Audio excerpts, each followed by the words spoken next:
in the 19th parak, chapter 19. Let's go back one paragraph. The Torah tells us that after Moshe fled from Egypt, he went to Midian, and the Torah tells us, Vayeshev el ha'be'er. He sat near the well. Why did he choose to sit near a well? On page Pevov. Yitzchak Yaakov Lomad. He learned from Yitzchak and Yaakov.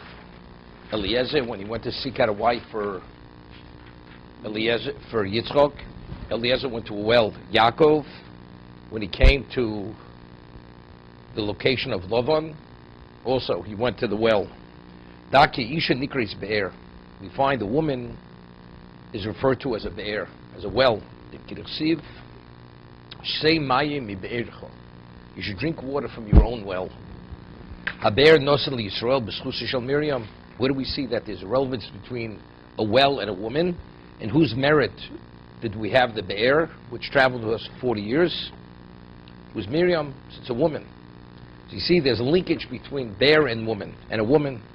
He was at Tilmot Shaber Dov Shach Lisha. The Mon was in the merit of Moshe, the Ane Yaakov, the merit of Aaron, but the Be'er was in the merit of Miriam. What is the characteristic of a well, a wellspring? The water flows upward, lower to higher, which is not normally the way, based on the laws of gravity. Usually it goes from down, what's up goes down. Everything else, the direction is from above to below. This itself depicts a woman. She mishtokekes labalo. A woman, she desires her husband. She yearns for her husband. But that desire to link to the husband, that elevates her. She wants to become part of his being. In terms of the status of a man in relationship, as I explained, when the Torah speaks about the woman being created, why was she created? To be the helpmate, to assist the man. So who is the primary figure?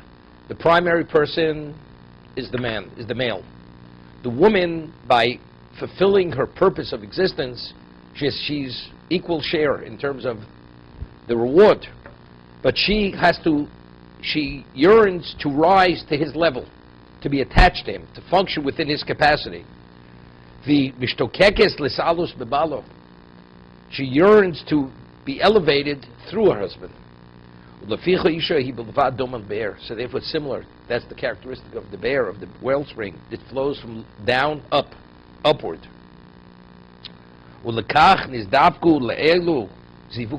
Therefore, when you want to find the mate, the wife, where do you find that person? It has relevance to the bear, because the bear, the wellspring, represents the woman. Very often location causes many things to happen.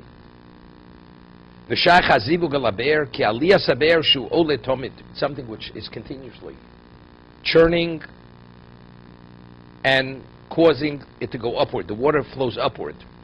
It's the continuous wanting of the woman to be associated with her husband, and to attach to him, and that elevates her.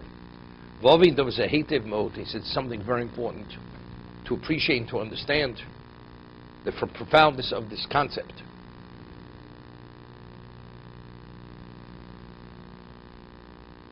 For instance, a woman has no obligation to procreate. A man has an obligation to procreate. Why? Because the sole responsibility is on the man. The woman is there to assist him in his obligation, but she has no obligation in procreation, a woman. If a woman chooses not to marry, that's her prerogative. A woman has no obligation to marry. A man has an obligation to marry, because procreation is only permitted within the context of a marriage. So who is the one who's responsible for existence? The man is responsible for existence. As the Gemara tells us, Ish darko lichbosh, vein isha darko lichbosh. A man, it's his way to conquer. It's not a woman's way to conquer. It's not her. She's there to assist. but she's not the one who takes that initiative. Lochein, it says, L'koin Midjan Sheva Banos. Torah says the sheik of Midjan had 7 daughters. So seemingly, Kohen, even though Rashi says a Chumash, Kohen doesn't mean priest of Midjan, it means the sheik. And Rashi says sometimes Kohen could mean priest, which has to do with deities, with idolatry, or it could mean sheik. And Rashi says, as you find by Yisro, Kohen doesn't mean priest, it means sheik. It's Rashi. However, the Medrash addresses this. Kohen simply means a priest of idolatry. The Midrash asks, HaKadosh Baruch Hu, he despises, he cannot tolerate idolatry. HaKadosh Baruch Hu located a location of refuge by a man who's an idolater, and he's Kohen Midjan. He's the chief priest of Midjan. Elo, so the Midrash answers, Shet Piresh me'avodah zora v'nidu me'etzlom. He abandoned, as Chazal tell us, that Yisro served every deity in existence. And after serving and researching, he came to the conclusion they're all false. And the only true belief is monotheism. So initially he was Kohen Midjan. He was the high priest. He abandoned it all. As a result of that, he was excommunicated by the members of his community. He became a pariah. As we'll see, that's the reason why his daughters, when they came to water their flocks, they were attacked. They were attacked by the other people because they represented their father.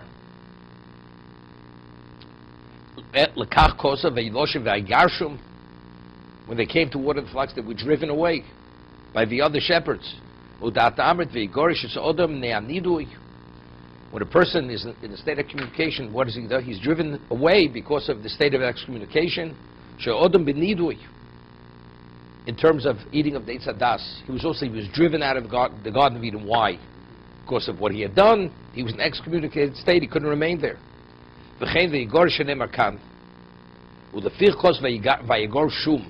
Therefore, they were driven away from the troughs to water their flocks. Beloshin Zochor. Grammatically speaking, when the word ends with a mem, it's masculine. When it ends with a nun, it's feminine. It says Vayigar Shum, Vayigar Shom. It say Vayigar Shun. It should say in the feminine. Shebol Lamed. So what does it say in the masculine rather than the feminine? It's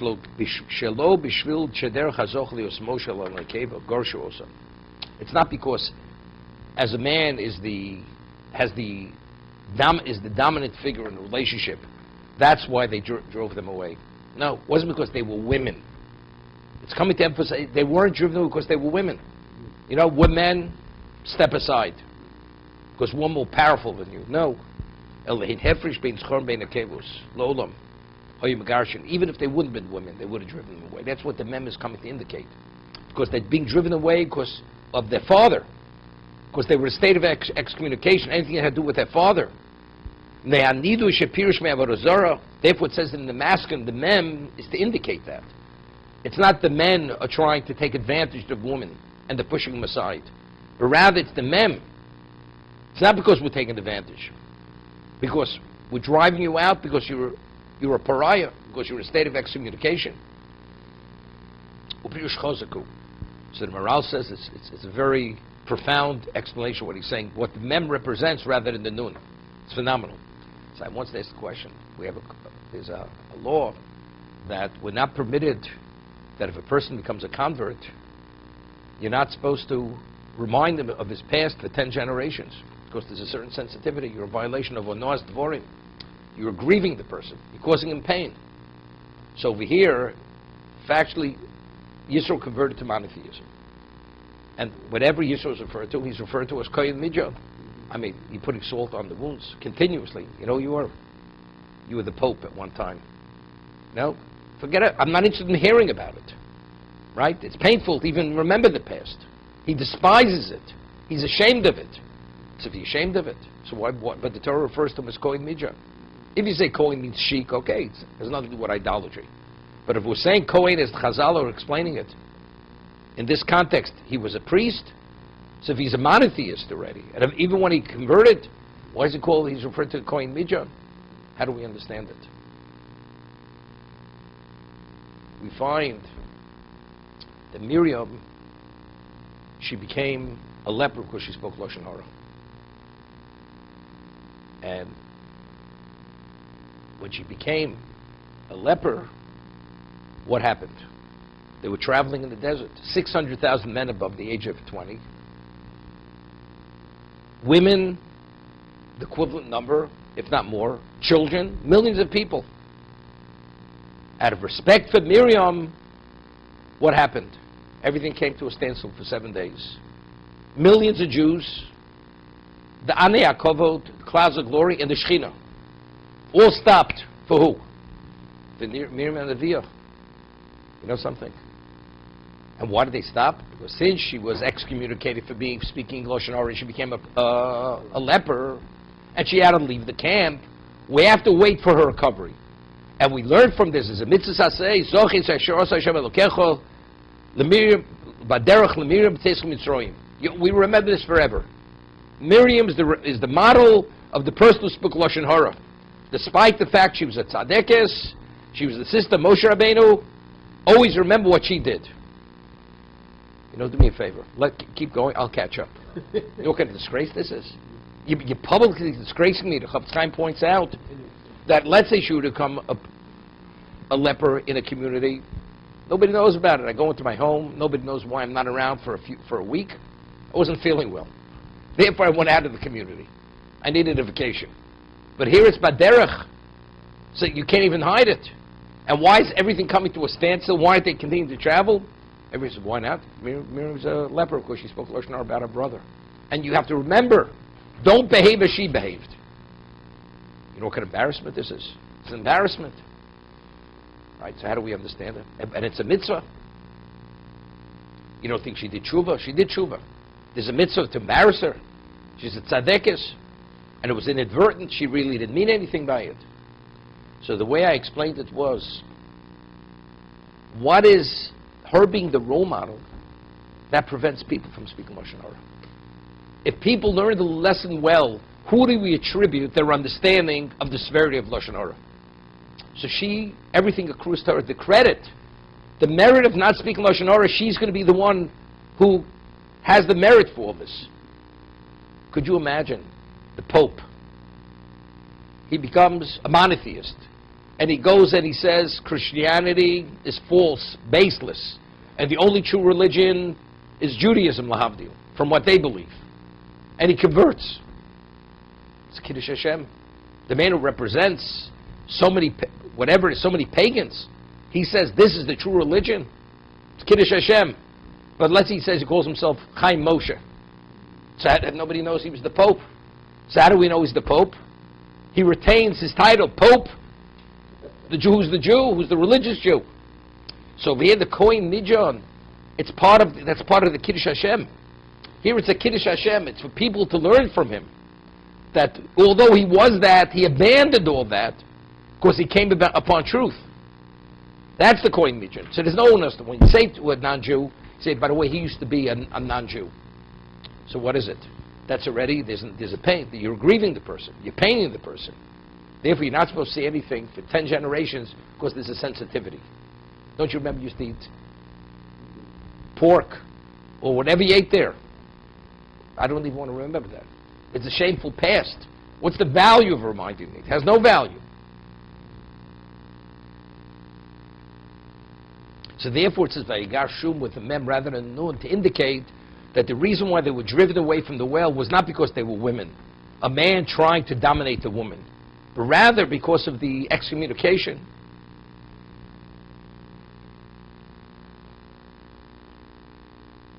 Now the Maral says something phenomenal.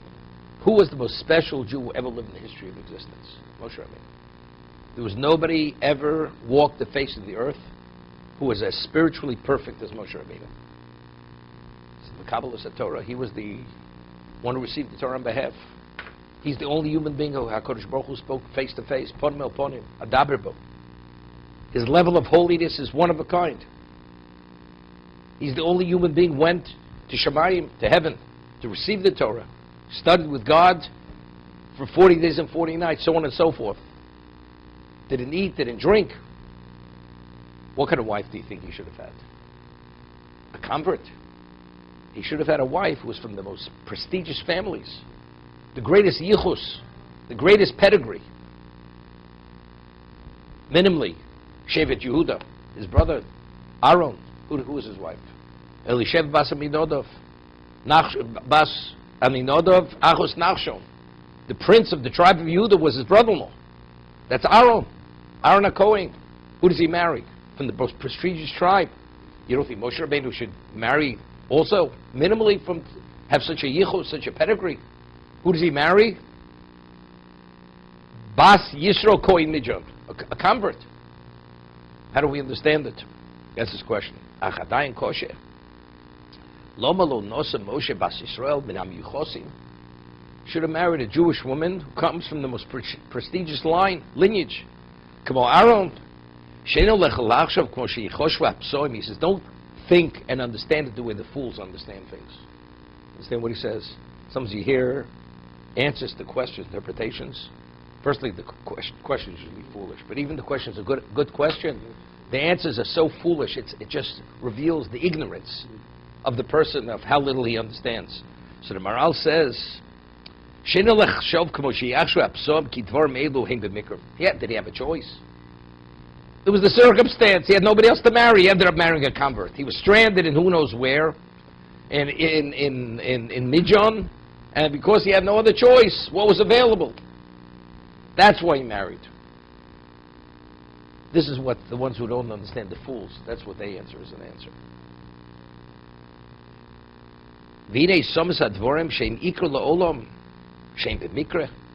Something which is so crucial and primary for existence. Moshe Rabbeinu's family. His family came about, it was just because it happened to be a circumstance. It wasn't like pre-planned by God that this had to be, he had to marry this kind of woman. He says, God forbid you're not even supposed to even approach it. It shouldn't even enter your mind, such an understanding. So why? Moshe Rabbeinu, this most special Jew who ever lived, what would have been most appropriate for him? Seemingly, the most prestigious family, most prestigious pedigree. He should have married from the holy seed, somebody who's original Jew, a descendant of Avram, Yitzchak, and Yaakov.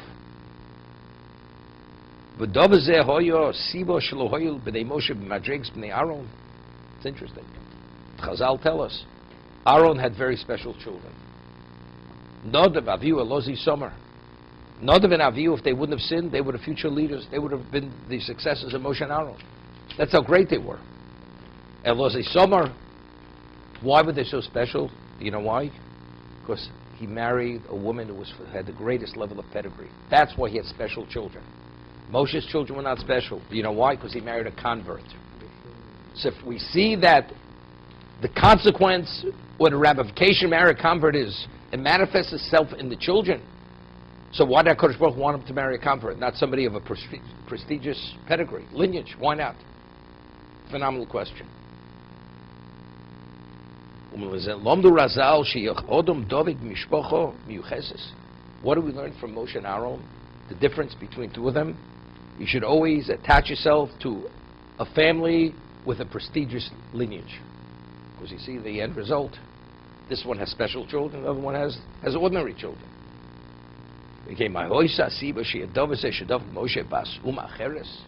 So what was the reason why HaKadosh Baruch Hu wanted him to attach himself to a woman from another nation who's not originally from the holy seed? He says something profound. The Maral to answer this question. Profound. He says this question is a very difficult question. Profound question.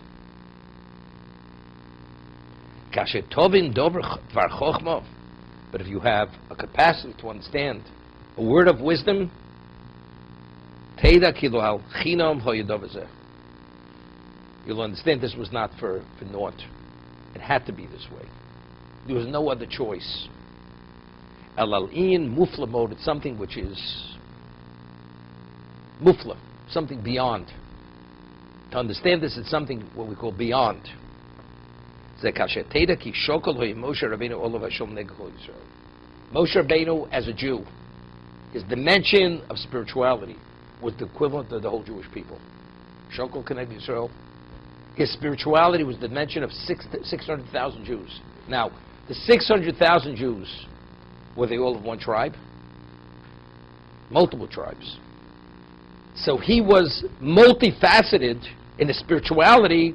He encompassed every one of the tribes in combination. That was his personal dimension of spirituality. There's Moshe Rabbeinu. Bavoshu Hatzura Hamashlim is called Yisrael.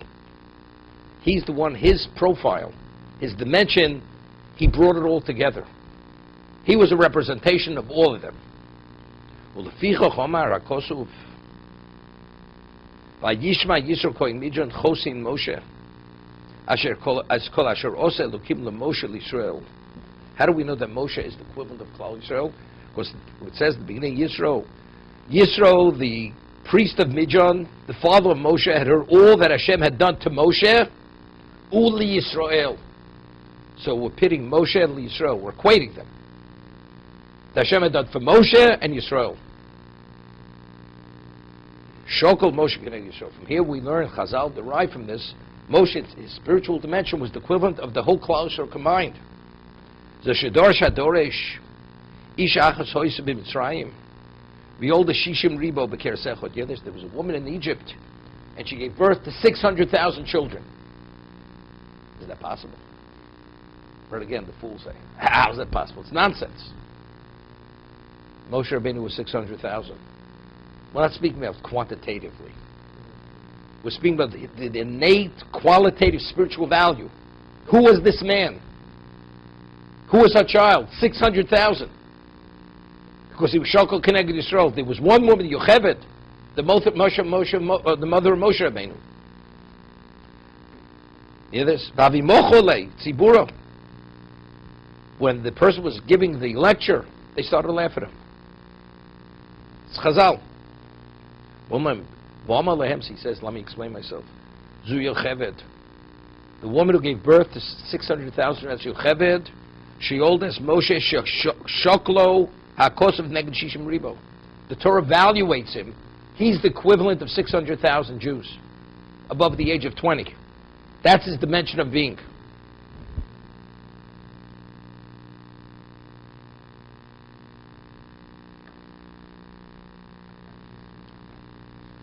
The Torah reveals it. No. It's the way the Torah expresses it. He heard all that happened to Moshe and Yisrael. From the way the Torah expresses it, the Torah is equating him. Not that Yisrael necessarily appreciated that. He knew he's spiritual, there's no question. He was the Redeemer. He was the Goel. He took the Jews out of Egypt. If you understand, when we say understand, there's no way to understand what Moshe. If you understand his dimension of level, he was the equivalent of 600,000 men of Klal Yisrael. Now, it's phenomenal what he says. What is a wife? A wife has to be compatible to the husband. She has to be able to accommodate his spiritual needs within the context of spirituality. Now, just to give you an introduction to this, every woman, every individual is one of 600,000. Let's say there's 600,000 males, so the wife. That means she is suited, based on who she is, to accommodate her husband. And the woman has a spiritual profile. What's a spiritual profile? Based on her pedigree. Where does she come from? Reuven, Shimon, Levi, Yehuda. Each one has a unique profile, but the spiritual profile of Reuven is not Shimon. And Shimon is not Levi, and Levi is not Yehuda. So each one may be exceptional, but there's a limitation in that profile. I could only accommodate something which has limitation, because I am limited. Because the woman, the Jewish woman who originally has the original pedigree, has limitation because of her profile as a Jew. What about a convert? Convert has no profile. It's wide open. And she's what we call the Basgilo. She's born under his star, so to say, to accommodate him.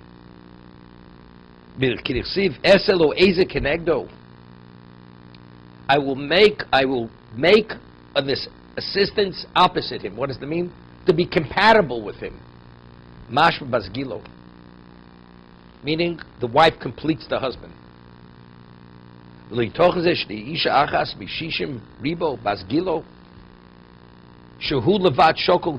could you have a woman who's one of the 600,000, or one of the multitudes, but one to be the one who's going to complete a man whose dimension is 600,000? It's not possible. You have a crater which is 50 miles wide, 60 miles deep, and you take a crumb and throw it in. It's not even noticeable. It has no relevance. A convert which is not a Jew. They're outside of the Jewish people. They have greater relevance to Moshe Rabbeinu. Why? Because there's a certain commonality. What's the commonality? Moshe Rabbeinu is removed from Klaus. He's a dimension unto himself. He's not included with. He's not a detail. He's not a detail. He's not part of the 600,000. A woman who's a convert. She's not part of the number. Right? She has a non-identity, so to say. She's Jewish, but without an identity.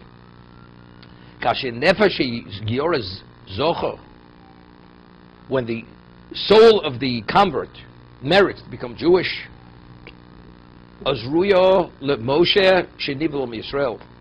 she is appropriate for Moshe, who's also removed. As he's removed, she's removed.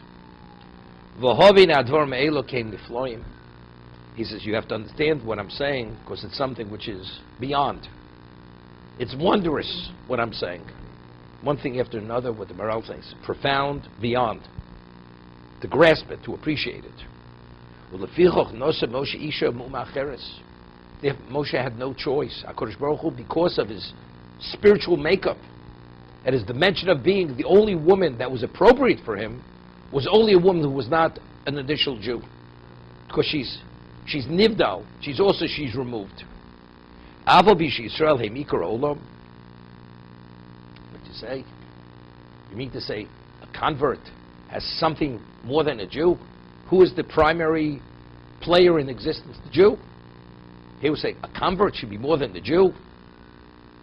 But nevertheless, a convert has something which a Jew doesn't have, which is a positive feature. They have a positive feature that a Jew doesn't have. They are added. That's their feature. They add to the Jewish. They're added onto the Jewish people. So and that's the reason why Moshe, because of his own being, therefore the only woman that was appropriate for him was only the convert. Doesn't make a difference. But a consequence of that is the kids are not special. Doesn't make a difference.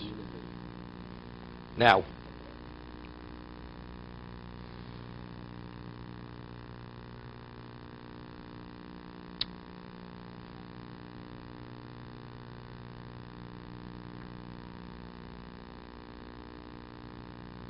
see the Ramchal in the Derech Hashem, he explains how exactly does a conversion work.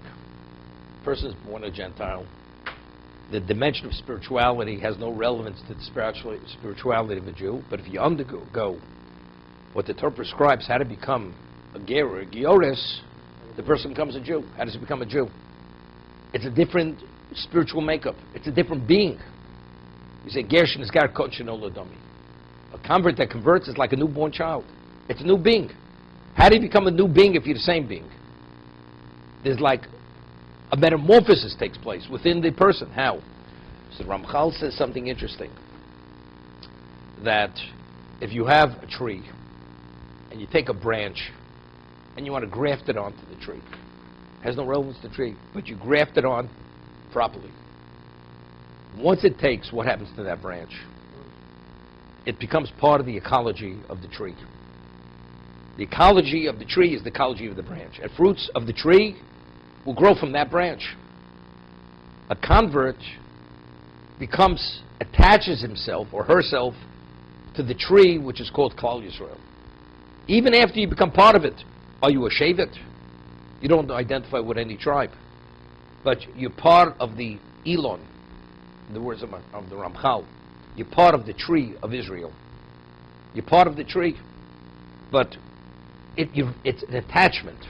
You're attached to it. You don't have an independent identity. You're part something which came from the outside.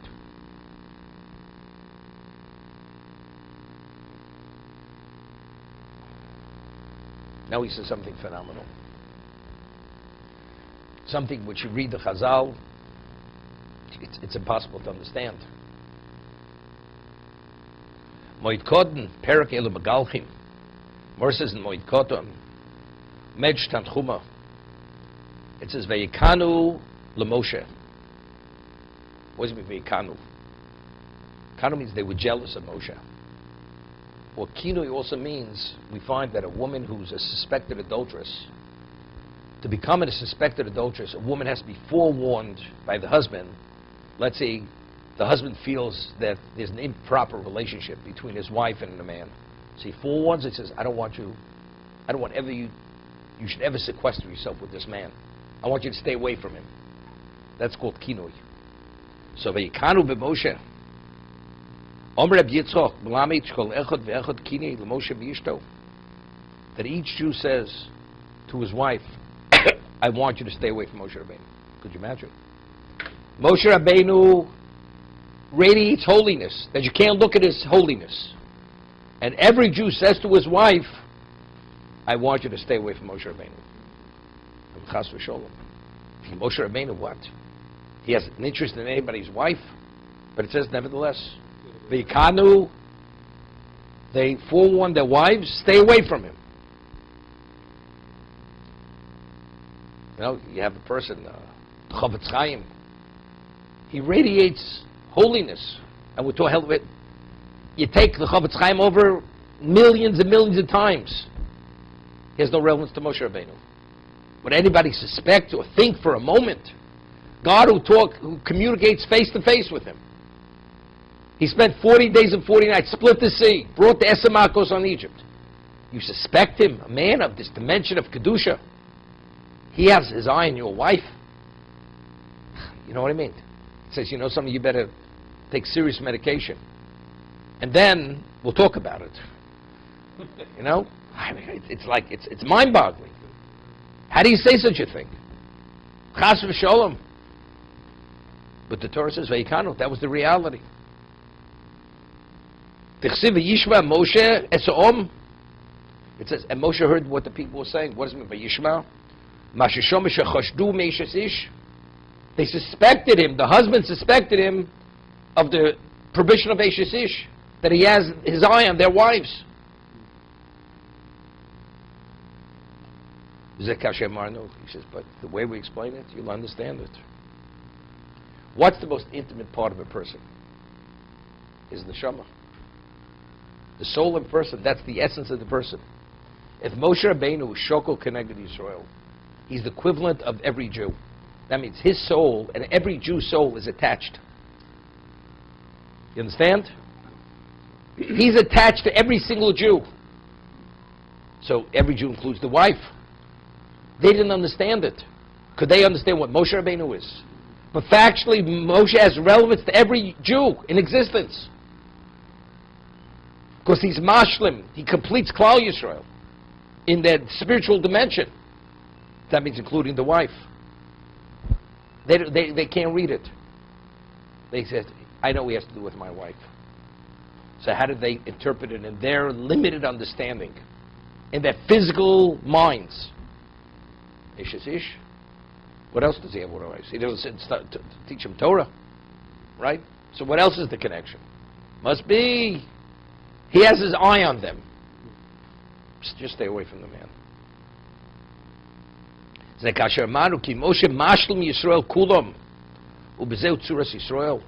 Moshe Rabbeinu perfects every Jew's spirituality, and that is the profile of Klal Yisrael.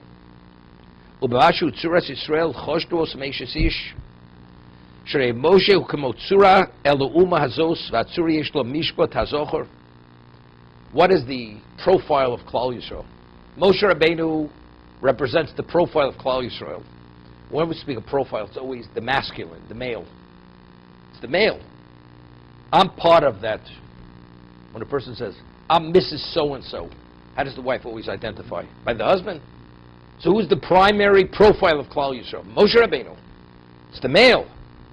So there's a male profile associated with my wife, which he knows it's not himself. What's going on over here? It's a problem. When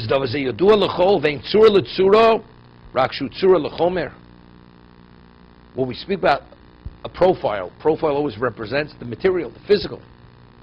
We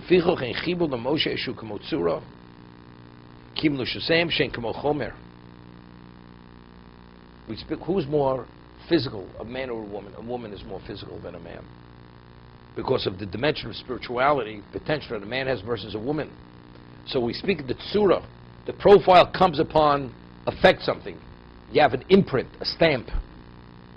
Surah shu tzura el dover ma bemtzo surah cheres kilu omar shenefesh achiyuni shu tzura sabal chai beemtza tzura satzomeach. A person has life in himself, but you cannot have life in yourself unless in the physicality grows. When the physical body is alive, then we speak about life is within the body. But let's see if the body itself stops growing. As much life as you have in yourself, the life, there has to be that linkage to the physical, right? The soul lives forever, but there has to be a linkage. The linkage is that the physical is still growing and functioning.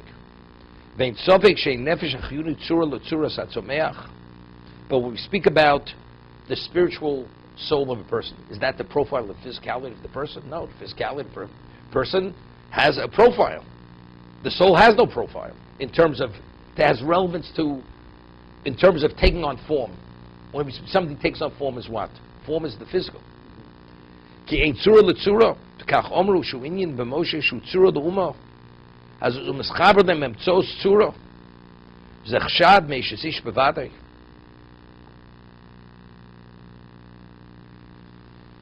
So it comes out, it was a legitimate suspicion. What do you want from these people? They don't know any better. They're supposed to understand what Moshe Rabbeinu is. Our sense is he's connected to our wives. So why is there a claim against them now? As absurd and as ridiculous and as not believable it is, but they have no other way to process it. Vim Tomar, ki machotu bazeh sheyomrim ki Moshe utzuras tzura d'Yisrael bevadei chotu. They definitely sinned.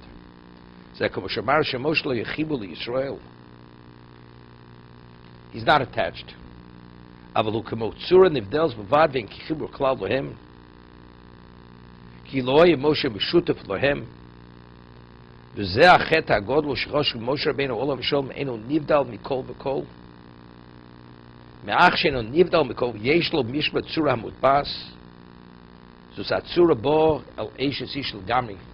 it. This Parshas Korach, they suspected that Moshe had some degree of ego. Korach said, you made it all up yourself. You're trying to pull the wool over our eyes. All these laws are for self-interest. Your brother, you chose him, he should be the Kohen Gadol. You chose this one to be the head of the Levium, so on and so forth. It's all nepotism. The moment you see Moshe in that light, what does that mean? That means he has relevance to be affected by by physical desires and needs.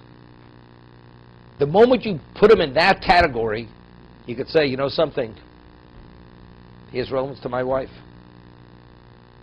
But if they would have understood he's totally removed for anything, he's just a physical being, but outside being a physical human being, he has no relevance to the physical, there's no way. Could you suspect an angel having relevance to a woman? Has no relevance to a woman. He's an angel. If they would have seen Moshe in his true light, regardless of whether they felt there's an attachment, it has no relevance. To put it in those words. So why did they put it in that context? Because they did not appreciate who Moshe Rabbeinu was. That's the sin. If they would have understood Moshe Rabbeinu is totally removed, has no relevance to physical existence other than what he's supposed to do, as the Eved Hashem, they could have never uttered those words from their mouths.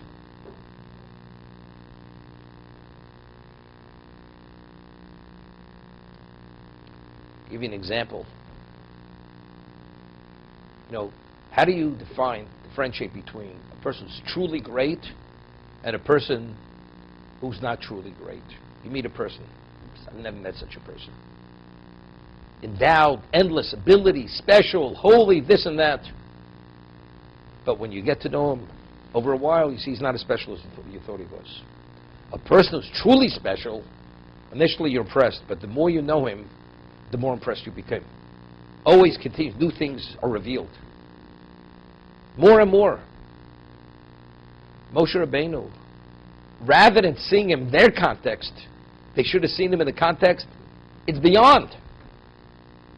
If it's beyond, rather than saying chas v'sholom, his relevance to Eishes Ish, to adultery. Don't you realize that only has to do with a human being? Moshe Rabbeinu has no relevance to being a human being, or human weakness, human frailties, or human interests. Every fiber in his being is purely dedicated for Kiddush Hashem. Nothing is not holy in him. So if nothing's not holy, what relevance does he have to Eishes Ish? And that's why they failed with Korach. If you could suspect Moshe that maybe Korach has some degree of correctness, of rightness, then you could mutiny against Moshe Rabbeinu. Where Korach didn't know and the rest of them didn't know that Moshe spoke from Sinai and so on and so forth, and he split the sea. They were all there. We're talking about this the original generation. That itself is a separate question. If Moshe is what Korach says he is, so why is God dealing with him? You want to walk away from God, walk away from God. But to say, I'm deserving to be the Kohen Gadol, I'm deserving to be the leader, so why does God speak to him and not to you? Evidently, there must be a difference between you and him. But simultaneously, they were following Korach. And the only way to resolve it was what? The ground had to open up its mouth and swallow them up, and they're gone forever. There was no other way to resolve it. Why not? You say, the handwriting, the facts are before you. The facts speak for themselves. HaKadosh Baruch Hu communicates with Moshe, doesn't communicate with you people. Moshe did this, you people couldn't do what he did. So how do you understand it? Whatever we understand, that was the conflict of interest. They put him, they associated with him the human needs and human frailties. Therefore, you could say, Moshe Rabbeinu is chosher al Eishes Ish. We suspect him, he has relevance even to adultery.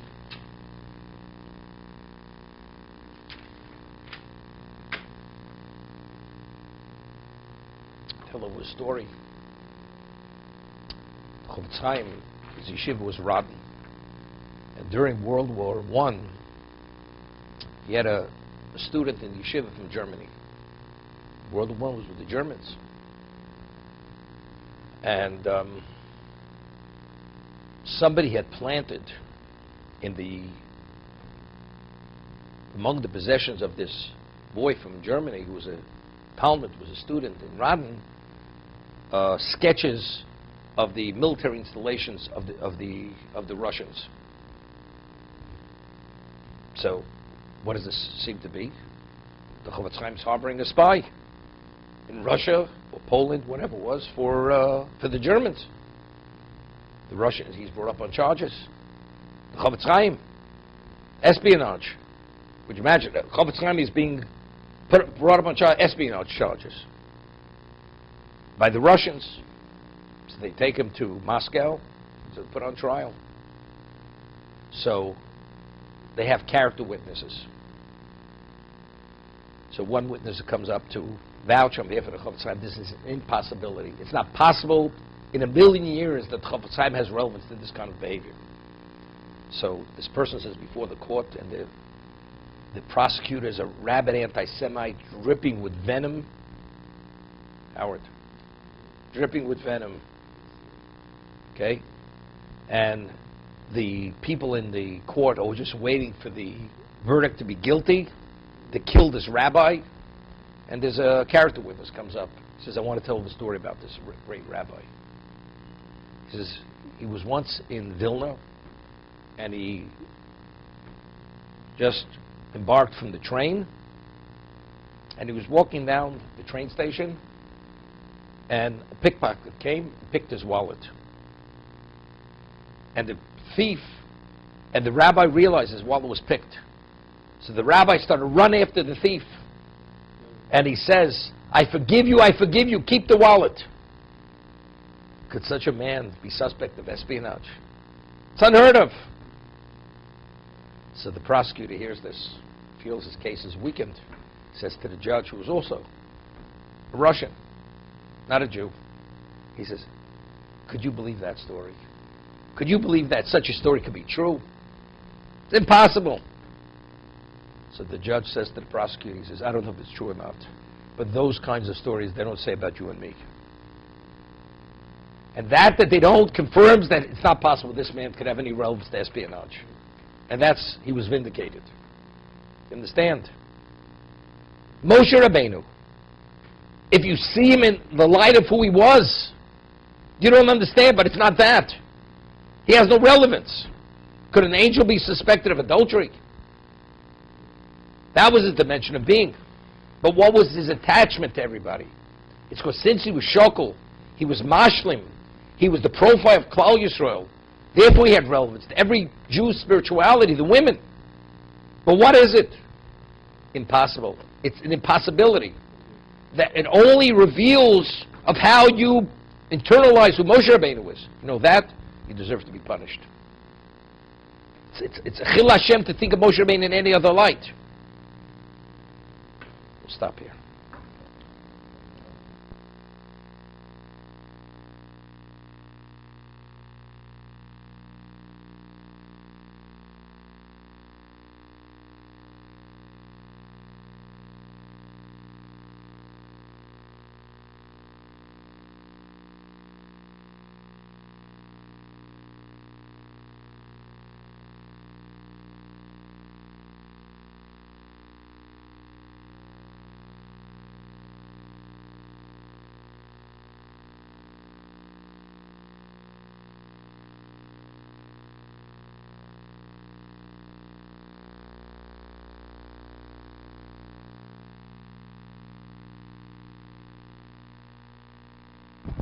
I hear a story, people come over to me and say, I heard a story about you, Rosh Hashiva, Zeichat Tzadik Levrocha.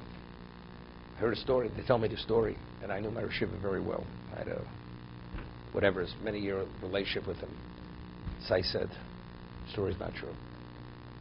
He says, how do you know it's not true? Because I knew my Rosh Hashiva so well, and knowing who he was, that story is an impossibility. Impossible. You understand? If you know a person well enough of what he truly is, impossible that he could have said such a thing, impossible he could have done such a thing, or taken on such a position. Impossible. And that's the way it is. Moshe Rabbeinu, if you see Moshe Rabbeinu, who Moshe Rabbeinu is, impossible. So why is it possible? Why is it within the realm of possibility? Because you don't see it right. Because you see him as other people with certain human failings. That itself is a chil Hashem.